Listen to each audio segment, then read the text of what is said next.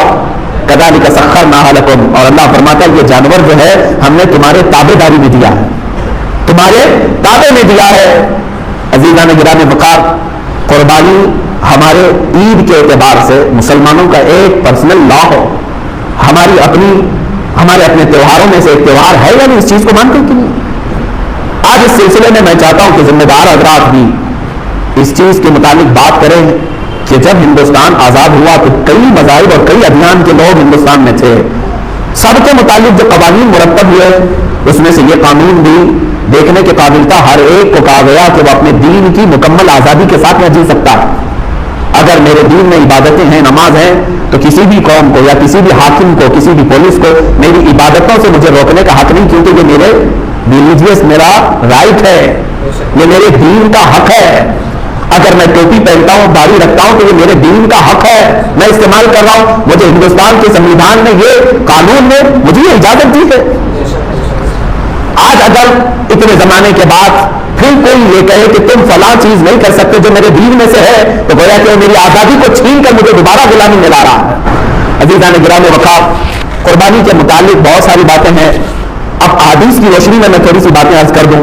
صحابہ اکرام رضوان اللہ تعالیٰ علیہ مجمعین سرکار دو عالم صلی اللہ علیہ وسلم کی بارگاہ میں آئے اور پوچھا ما هذه الاضاحی یا رسول اللہ صلی اللہ علیہ وسلم، اے اللہ کے رسول یہ کیا ہے، یہ قربانیاں کیا ہیں؟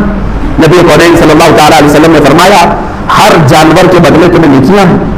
صحابہ نے پوچھا اگر ہم اونٹ والا یعنی جو بھیڑ ہوتی ہیں بہت سارے بالوں والا بکرا اگر ہم ذبح کرتے ہیں تو کیا اس میں بھی ثواب؟ اللہ کے نبی صلی اللہ علیہ وسلم نے فرمایا اس کے ہر بال کے بدلے ایک نیکی ہے. اس جانور کے جسم پر جتنے بال ہیں ہر بال کے بدلے تمہیں ایک نیکی ہے. خود اپنی صاحبزادی سیدہ کائنات فاطمہ الزہرا رضی اللہ تعالیٰ عنہا کو حضور اکرم صلی اللہ علیہ وسلم فرماتے ہیں اے فاطمہ اٹھو، اپنی قربانی کی جگہ پر آؤ.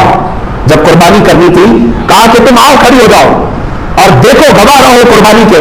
انہوں نے پوچھا کہ کیوں یا رسول اللہ صلی اللہ علیہ وسلم؟ حضور اکرم صلی اللہ علیہ وسلم نے فرمایا قربانی کے جانور کا خون کا قطرہ زمین پر گرنے سے پہلے مولا سابقہ گناہوں کو معاف کرتا ہے، تمہارے گناہ معاف کر دیے جاتے ہیں. تو حضرت فاطمہ نے یہ بھی پوچھا یا رسول اللہ صلی اللہ علیہ وسلم یہ صرف اہل بیت کے لیے ہے یا سارے مسلمانوں کے لیے؟ رسول کریم صلی اللہ علیہ وسلم نے فرمایا فاطمہ میرے گھر والوں کے لیے خاص ہے اور تمام مومنین کے لیے عام ہے، سب کے لیے ثواب ہے کہ تم اپنی جانور کو ذبح کر رہے ہو تو پھر اس کے خون کے قطرے زمین پر گرنے سے پہلے تمہارے سابقہ گناہ بخش دیے جاتے ہیں. اب قرآن کی آیت کی طرف بھی اگر آپ آؤ 17ویں پارے میں سورۃ الحج میں اللہ تعالیٰ فرماتا ہے لن ینال اللہ لحومها ولا دماؤها، تمہارا گوشت اور تمہارا خون اللہ تک نہیں پہنچتا ہے، یہ گوشت اور خون نہیں پہنچ رہا، ولکن ینالہ التقوی منکم، بلکہ اس کے ذبح کرنے کے بعد جو تمہارے دلوں کی نیت ہے وہ اللہ کو معلوم ہے، اسی پر تمہیں اجر و ثواب ہے. تم کس لیے کاٹ رہے ہو؟ گوشت کھانے کے لیے کاٹ رہے ہو یا اللہ کا تقرب حاصل کرنے کے لیے، اللہ کا قرب حاصل کرنے کے لیے؟ آپ سوچتے ہو کہ ایک جانور کو ذبح کر کے اللہ کا قرب کیسے حاصل ہوتا ہے، کیسے اس کے قریب ہوتا آدمی ایک جانور کو کاٹنے؟ میرے عزیزوں یہ بھی میرے رب کا احسان ہے. کیا ہے جانتے ہیں؟ در حقیقت قربانی تو اپنی جان کی ہونی چاہیے تھی. اللہ تبارک و تعالیٰ چاہتا تو تم سے وہ فرماتا جیسے حضرت ابراہیم علیہ السلام سے مانگا اس نے. اللہ تبارک و تعالیٰ نے فرمایا کہ اے ابراہیم اپنے بیٹے کو ذبح کرو. حکم تو یہ ہو سکتا تھا کہ اے امت مصطفیٰ کے مسلمانوں تم اتنے سال جیو ہو، 25 سال کی عمر ہو جائے تو آؤ اپنی گردن دے دو، 40 سال کی عمر ہو گئی ہے تو آؤ قربان گاہ میں اپنے آپ کو کٹوا دو. کہیں یہ حکم نہیں فرمایا، بلکہ حقیقی قربانی جو ہے وہ اپنی جان کی تھی. اللہ تبارک و تعالیٰ نے جیسے اپنے نبی کے لیے دمبا بھیجا جنت سے، وہ تو صرف ان کا امتحان تھا، اسماعیل علیہ السلام کو کاٹا تو نہیں گیا، ان کے بدلے میں بکرا کاٹا گیا تو رب تبارک و تعالیٰ نے فرمایا اب امت مصطفیٰ کے لیے بھی بلکہ تمام مومنین کے لیے بھی یہی حکم ہوگا کہ تم کاٹو گے اپنی طرف سے کوئی بکرا یا جانور، لیکن مولا تعالیٰ کی طرف سے تمہاری خود کی قربانی سمجھی جائے گی، تم نے خود قربان کیا ہے۔ اور یہ تصور کب آتا ہے جانتے ہیں آپ؟ قربانی کا جو اصل مفہوم ہے، ظاہر سی بات ہے آپ کے زمانے میں یہ تھوڑا سا مشکل ہے، جیسے ہم حصوں والی قربانی لیتے ہیں، ہمارا بیل کہاں کٹا ہم کو پتہ ہی نہیں چلتا ہے۔ اصل جو قربانی ہوتی تھی وہ ہمارے اپنے پالے ہوئے جانوروں کی ہوتی، یا ذبح کرنے سے چند دن پہلے لائے جاتے تھے، اور اس کے آداب میں یہ ہے کہ اگر تم قربانی کا کوئی جانور لائے ہو تو اسے اچھا کھلاؤ پلاؤ، اس کو سجا کر کے رکھو، اس سے محبت کرو۔ حتیٰ کہ بہت سارے ایسے بزرگ ہیں جنہوں نے یہ بھی فرمایا کہ اسے نہلاؤ دھلاؤ، تمام جانوروں سے اسے الگ کچھ نشانی ڈال کر کے رکھو۔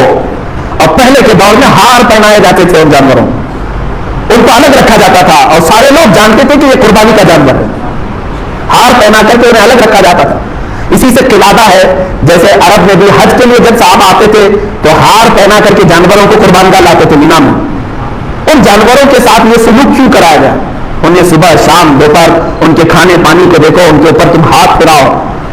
دو باتیں، ایک تو میرے آقا صلی اللہ علیہ وسلم فرماتے ہیں قیامت کے دن یہ جانور اپنے سینگ اپنے کھر اپنے گوشت اپنی کھال کے ساتھ آئے گا، ان تمام چیزوں کے ساتھ آئے گا، اور رب تعالیٰ سے فرمائے گا اے مولا تیرا قرب حاصل کرنے کے لیے اس نے مجھے تیرے دربار میں ذبح کیا، اے کریم خدا اب اسے جہنم کی آگ سے تو حرام فرما دے، مولا اس جانور کی اس بات پر تم پر سے جہنم کی دوزخ کی آگ کو حرام فرما دیتا ہے۔